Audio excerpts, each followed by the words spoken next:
சிம்மம் ராசி. இந்த மாதம் உங்களுக்கு ஏற்றத்தாழ்வுகள் நிறைந்த ஒரு காலமாக அமைகிறது. மாத தொடக்கத்தில் சூரியன், செவ்வாய், புதன் மற்றும் சுக்கிரன் உங்கள் 6வது மற்றும் 7வது வீட்டில் இருப்பார்கள். சனி 8வது வீட்டிலும் வக்ரகுரு 11வது வீட்டிலும் நிலை கொண்டிருப்பார்.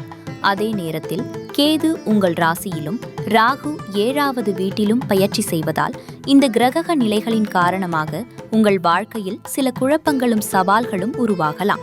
எனவே உங்கள் பிரச்சனைகளில் மிகுந்த கவனம் செலுத்துவது அவசியம். அலட்சியம் காட்டினால் உடல்நல பாதிப்புகள் ஏற்பட வாய்ப்பு உள்ளது.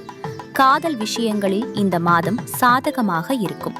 உங்கள் காதல் மலரும். சிலருக்கு காதல் திருமணத்திற்கான வாய்ப்புகளும் உருவாகலாம். திருமணமாகாதவர்களுக்கு திருமண வாய்ப்புகள் கிடைக்கும்.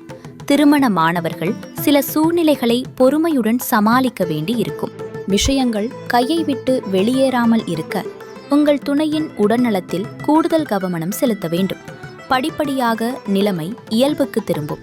நிதி ரீதியாக சவால்கள் அதிகரிக்கலாம். செலவுகள் அதிகமாக இருக்கும். இதனால் மன அழுத்தம் ஏற்பட்டாலும் வருமானம் சிறிதளவு நிம்மதியை தரும்.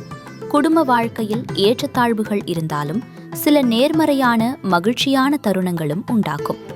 மாணவர்களுக்கு இந்த மாதம் கடின உழைப்புக்கு பிறகு வெற்றி கிடைக்கும் காலமாக இருக்கும். நீங்கள் ஒரு நல்ல மாணவராக முன்னேறுவதில் வெற்றி பெறுவீர்கள். வெளிநாடு பயணம் செய்வதற்கான வாய்ப்புகளும் காணப்படுகின்றன. வேலை வாழ்க்கையில் ஏற்றத்தாழ்வுகள் ஏற்படலாம். உங்கள் எதிரிகள் எழுச்சி பெறும் சூழ்நிலை உருவாகலாம்.